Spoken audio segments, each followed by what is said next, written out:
One writer tells the following story. It goes back to the days of British colonial rule in India.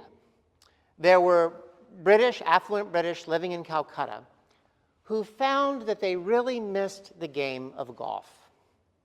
So they built a golf course in Calcutta. But playing golf in Calcutta poses a very unique challenge. Monkeys. Every time they would play golf, the monkeys were fascinated, and they would take the little white balls and just throw them everywhere. This, of course, drove the British colonialists and golf enthusiasts crazy. So they decided they had to come up with a plan. They were going to build a fence around the entire golf course. Now, this sounded like a great plan on paper. The only thing they forgot was that monkeys love to climb. So the monkeys would scamper up one side of the fence and scamper back down the other side and play with the little white balls just as they did before. Next, they tried to lure the monkeys away from the course. But whatever lure they tried to use, it was never as alluring as watching the British go crazy when the monkeys were messing with their balls. So not even that worked.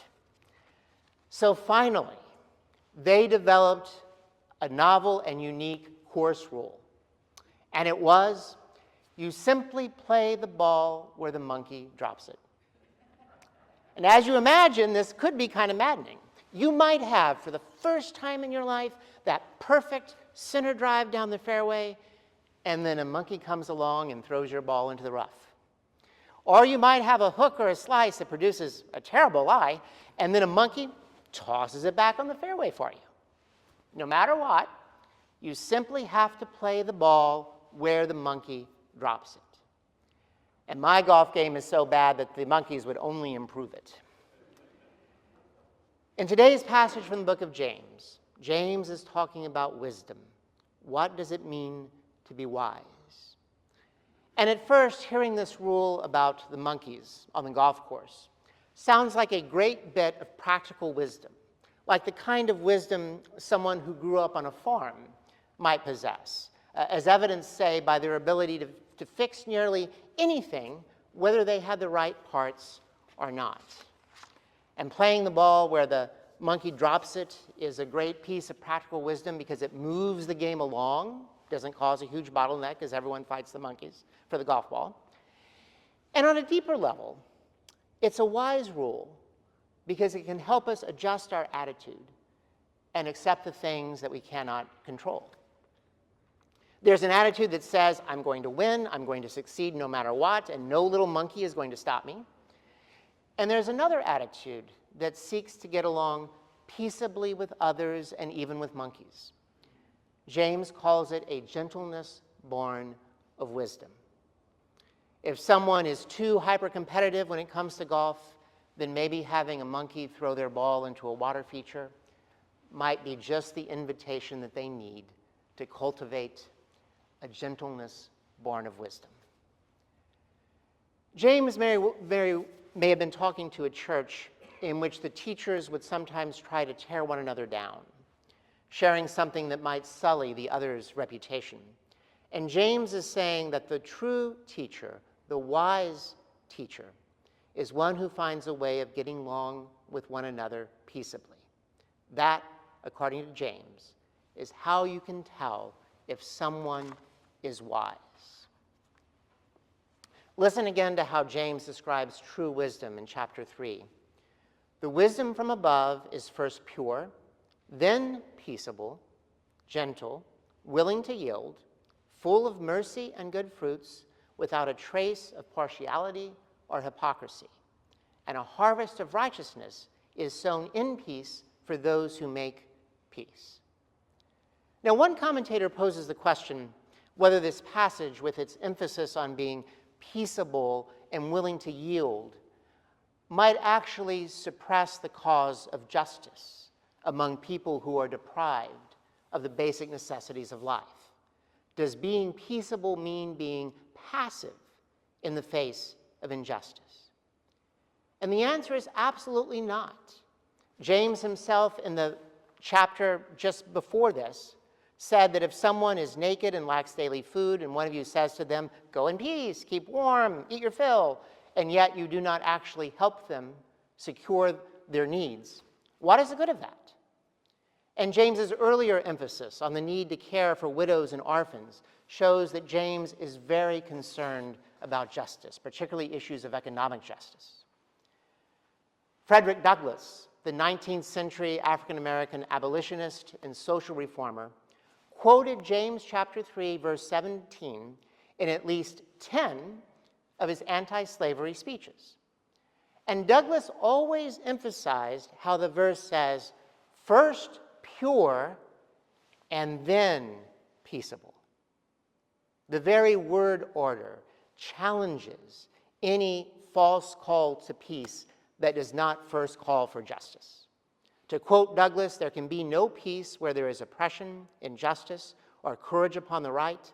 None but the most hollow and deceitful peace can ever exist between the man who is on his back on the ground and the man who stands on his neck with his heel. The just peacemaking movement of the past few decades also recognized that making peace is interwoven with pursuing justice. And the late Glenn Stawson, a Christian ethicist, once outlined 7 steps of just peacemaking. And I'll briefly summarize just a few of them. But one of them is talking to your adversaries in a manner designed to resolve conflict. Another is to seek human rights and justice for all, especially among the powerless, without double standards. Another is to acknowledge the vicious cycles we are caught up in and our need to participate in a realistic peacemaking process. Another is to end judgmental propaganda and make amends, acknowledging to others that we have caused hurt and want to take actions to do better. And his final step is to participate with citizen groups with accurate information and a voice in policymaking.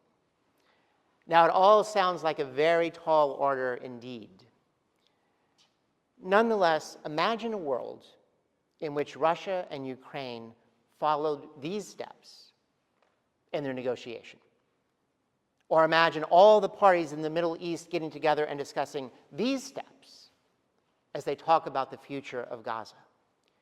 And imagine our country's politics if we took time to talk to each other and maybe also took time to make sure that we all had accurate information instead of just sharing whatever thing comes up on social media without thinking about it.